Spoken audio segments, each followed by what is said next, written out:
Hello मैत्रिणींनो, मकर संक्रांतीच्या खूप खूप शुभेच्छा. तिळगुळ घ्या आणि गोड गोड बोला. तर संक्रांतीच्या दिवशी मी सर्वात अगोदर माझं काम मी असं केलं की साहेब घरी होते, साहेबांकडे मोबाईल दिला आणि साहेबांना सांगितलं आमचा व्हिडिओ करा, आज तुम्हाला वेळ आहे तर आमचं हे काम करून घ्या. मग त्यासाठी साहेबांना मोबाईल देऊन टाकला. पटकन साडी वगैरे घातलं, गजरा वगैरे लावून मस्त मेकअप केला. आणि हा मेकअप होता तो म्हणजे आपले खण वगैरे भरण्यासाठी. मेसचा स्वयंपाक अजून बाकीच होता. मग मी सर्वात अगोदर सकाळच्या मेसच्या डब्यांना सुट्टी न देता आपलं रेग्युलर डेली रुटीनचं काम आपलं करणं गरजेचं असतं. त्यासाठी मी सकाळी सकाळी पटकन सुकी भोपळ्याची भाजी केली, पातळ वांग्याची आणि मटारची भाजी केली आणि मी माझ्या दिवसाला सुरुवात केली. छान मस्तपैकी तिळगुळ खाऊन ही सुरुवात केली मी. आज पहिली गोष्ट म्हणजे संक्रांतीच्या दिवशी एकादशी आल्यामुळे सर्वांनी सांगितलं होतं की आज बाबा पुरणपोळीचा नैवेद्य काही देवात चालत नाही. मग मी काय केलं, थोडंसं खिचडी केली शाबूची आणि तिळगुळ वगैरे देवाला ठेवलं. आणि मग त्यासाठी मी मेसला पण साधंच आपलं सकाळचा स्वयंपाक दिला. तसेच पटकन घाई डब्बे वगैरे दिले भरून. आणि मग सकाळचे 9:30-10 वाजले होते. 9:30-10 वाजता मी पटकन आवरून, मला आता खण भरायचे होते, तुळशीचा खणही मांडायचा होता. पटकन त्याच्यामुळे आवरावरी केली आणि खणाचं पटकन सामान वगैरे काढायचे. देवपूजा राहिलेली होती, देव पण वाट पाहत होते माझी. घरातलं सर्व आवरून, साहेब घरीच होते, साहेबांचा आवरावरी करून त्यांना चहा पाणी नाश्ता करून दिला आणि घाई गडबडीत मी पटकन माझे खण भरायला सुरू केलं. मग त्यासाठी मग ते अगोदर निवडानिवडी तर करावंच लागेल. गाजर, वालाच्या शेंगा, कुठं आपले वाटाणे, शेंगदाणे, बाकीचं आपलं जे काही साहित्य असतं, राळ्याचे तांदूळ, तीळ, तांदूळ, गूळ, बाकीचं सगळं साहित्य मी जवळ पटकन जमवाजमी करून घेतली. घाई सकाळची होती, सगळं मला एकटीला आवरायचं होतं. आज वहिनींनी सुट्टी घेतली होती. सणाच्या दिवशी मेसला तर काही सुट्टी देता येत नाही, पण वहिनींना सुट्टी देऊन टाकली. कारण की सर्व मुलांचे क्लास वगैरे जे मेसचे माझे हे आहेत, तर त्या लोकांनी मला सांगितलं होतं, ताई तुम्ही उद्या सुट्टी देणार आहेत का? तर मी सांगितलं नाही देणार सुट्टी मी. मग ठीक आहे चालतंय ताई बोलले.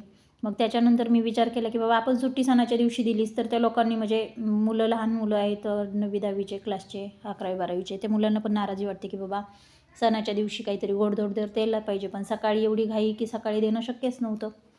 मग मी काय केलं, सकाळच्या धावपळीमध्ये आपलं अगोदर रोजचं डेली रुटीनचं काम करून घेतलं आणि हे खाण्याची सगळी तयारी करून घेतली. साहेब होतेच बसलेले खुर्चीमध्ये मोबाईल घेऊन. साहेबांना सांगितलं मी काय आज मी स्टँड यूज करणार नाही, तुम्हालाच हे एक शिक्षा आहे आज मकर संक्रांतीची, कारण की मी तुमच्या नावाचं व्रत धरलेलं आहे. मग तुम्ही एवढा मोबाईल धरून बसलात म्हणून झालं तरी काय.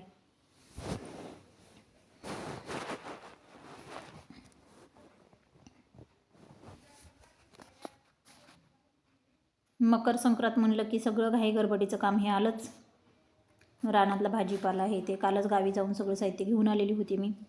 देवपूजा राहिलेली होती अजून, मुलं क्लासला शाळेत सगळे गेलेले होते. ह्या वर्षी हुरडा मैत्रिणींनो कुठंच झालेला नव्हता. आईने मला आपले फक्त त्याला काय म्हणतो आपण, कणसाला उरुळे आलेले कणसच मला आणून दिलेले होते. आणि ऊस एक होता, तो ऊसही चाकूने हळूहळू कापून घेतला, नाही तर म्हटलं बोट जर का कापलं तर आपलं संक्रांतीच्या सणाचं सगळंच हे व्हायचं. म्हणून मी हळूहळू ऊसाच्या कांड्या ते काढून घेतल्या, करून घेतले. आता साहेबांचं जेवण वगैरे सगळं बाकीच होतं अजून. साहेबांना सांगितलेलं होतं मी मोबाईलचं काम, साहेबांना भूक लागलेली होती, पण व्हिडिओ काढल्याशिवाय साहेबांना जेवणच नव्हतं आमच्या.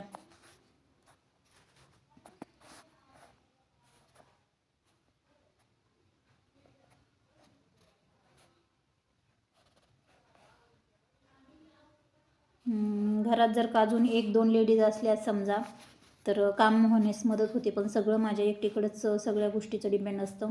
गावी जरी गेलं तरी पण एकटीकडेच बऱ्याचशा जबाबदारी असतात, जिथं असलं तरीही बऱ्याचशा जबाबदारी माझ्याकडेच असतात.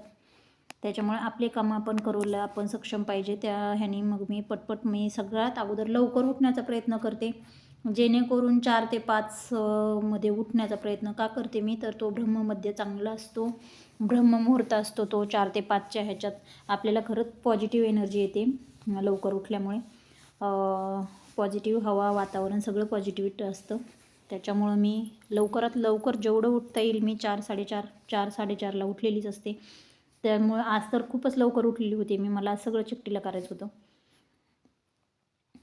हे वरदे राळ्याचे तांदूळ थोडेसे काढलेले, तीळ, तांदूळ सगळं आठवणीने मी सगळं भरून घेतलं. आईचे पण फोन येत होते हे घेतलंस का, ते केलंस का, हे टाकलंस का, ते टाकलंस का, सासूबाईंनी पण हे टाक ते टाक, हे राहिलं ठेवशील ते ठेवशील.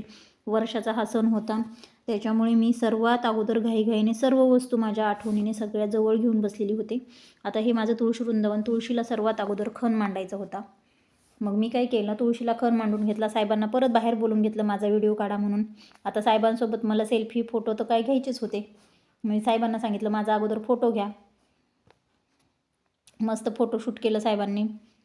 आता मी बोलले तुम्ही माझ्यासोबत एक सेल्फी घ्या. साहेबांना तर आमच्या फोटो काढायचं म्हणल्यावर खूप जीवावर, पण साहेबांना बळच जायचं होतं ड्युटीला, पण तरी पण मी साहेबांना अगोदर बळच राजी करून फोटो सेल्फी घ्यायला सांगितलं.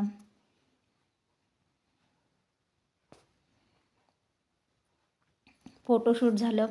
नंतर परत तुळशीचं राहिलेलं हे केलं, खण वगैरे ठेवून घेतले, पूजले खण तुळशीचे पण. आणि आता घरातली राहिली होती देवपूजा. दुपारच्या 3 वाजता आज आपलं हे होतं, वौसायला जायचं मुहूर्त होतं.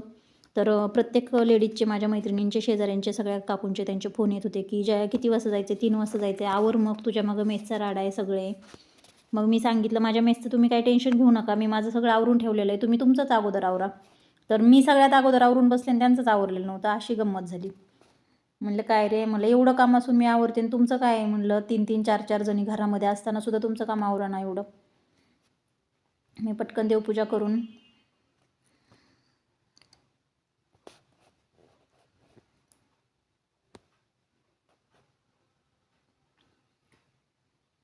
खण ते हे करून घेतले होते मी अगोदरच. रांगोळी ही शुभम ह्याचं लक्षण असतं. रांगोळी ते सगळं घेऊन आले, फुलं घेऊन आले परसबागेतून जाऊन माझ्या. पण साहेबाचा हात अवघडून गेलेला होता. माझे काम हातपाय चालूच होते, पण साहेब एका स्थितीत बसून ठेवले होते. मी साहेबांना सांगितलं मोबाईल हलवायचा नाही.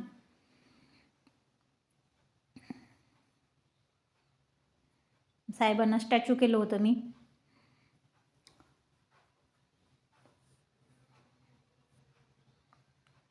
आज नेमकी सकाळी सकाळी लाईट गेली होती. लाईटीमुळं मग काय व्हिडिओ पण नाही थोडासा क्लिअर आलेला आज.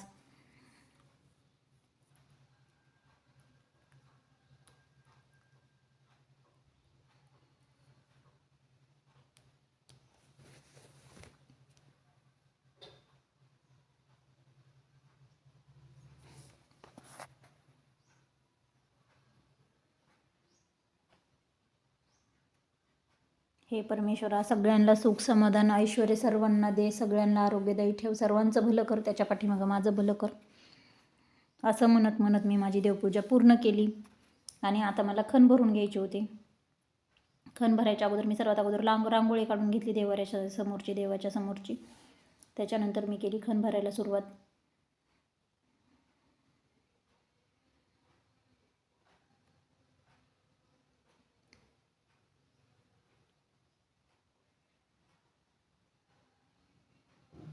आता देवपूजा केली, घरातलं सर्व आवरून करून झाल्याच्या नंतर पटकन 3 वाजेपर्यंत तर बाकीचा दुसरा मेकअप करायचा होता. ती माझ्या डोक्यात घनघन होती की आता दुसरी साडी घालायची, दुसरा मेकअप करायचा आहे, सर्वांसोबत जायचं आहे. सणाच्या दिवशी मेकअपला सुट्टी तरी कसली, नाही का.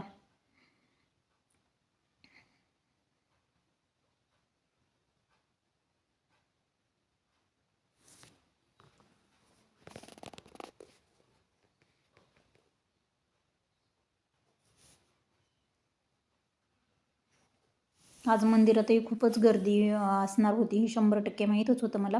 त्याच्यामुळे मी वहिनींना अगोदरच, माझ्या शेजारच्या काकूंना, वहिनींना सांगितलं होतं की आपण जाताना 2 वाजताच जाऊन बसायचं मंदिरात, कारण की खूप गर्दी होण्याच्या अगोदर जर का आपण गेलो तर पहिला नंबर हा आपलाच लागणार, नाही का. मग त्याच्यामुळं मी असं नियोजन केलं की 2 वाजताच आपण मंदिरात जाऊन थांबायचं. 3, 3:15ला मुहूर्त आहे, तर 1 तास आपण फोटोग्राफी करू तिथं पण मंदिरात गर्दी वगैरे नसणार. त्याच्यामुळे आपल्याला मूर्त्यांचं दर्शन वगैरे खरंच देवाऱ्यात पांडुरंगाच्या मंदिरामध्ये फोटो वगैरे घेता येतील आतमध्ये गाभाऱ्यात जाऊन. कारण की गर्दी असल्याच्या नंतर तर मग शक्यच नाही, दर्शन होणंही शक्य नाही आणि ओसणंही शक्य नाही. लांबूनच लोक फेकतात आणि पुढं चला चला करून पुजारी बा काका काही थांबूनच देत नाहीत. मग मी माझ्या डोक्याने कल्पना केली की आपण 2 वाजताच जाऊन थांबायचं. मग आम्ही पटकन, सर्वांचंच नियोजन होतं 2 वाजेपर्यंत, काही असो की नसो सर्वांनी सर्वात अगोदर आपण आवरायचं आणि मंदिरात जाऊन थांबायचं.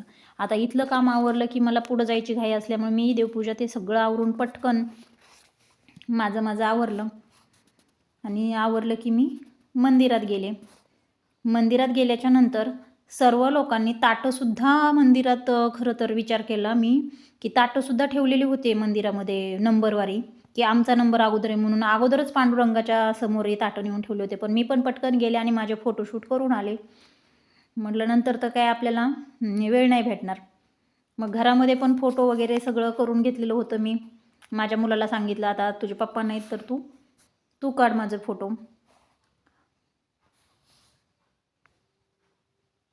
हा मंदिराच्या समोर महादेवाच्या मंदिरासोबत बिचारा कुत्रा झोपलेला होता शांत. मी सगळ्यात अगोदर महादेवाच्या मंदिरात जाऊन हे करून आले. आणि मग नंतर आम्ही लागलो आमच्या नंबरला पोहोचण्यासाठी. पांडुरंगाच्या मंदिरामध्ये भरपूर रांग होती, खूप गर्दीच होती. आम्ही पण 2 वाजता गेलेलो. आमच्या तिथे फायदा झाला. मी सांगितलं नियोजन केलं ते लगेच केलं, कारण की एवढी गर्दी बघून आम्हाला नक्की 6-7 वाजले असते. पटपट ओसून घेतलं, एकमेकींच्या वट्या भरणं केलं, ओसलं एकमेकींना.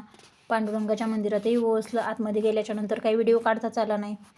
मग त्याच्यानंतर आम्ही काय केलं, ह्या आपल्या परदेशी मावशा आल्या त्या मावशांनाही काय हॅलो केलं.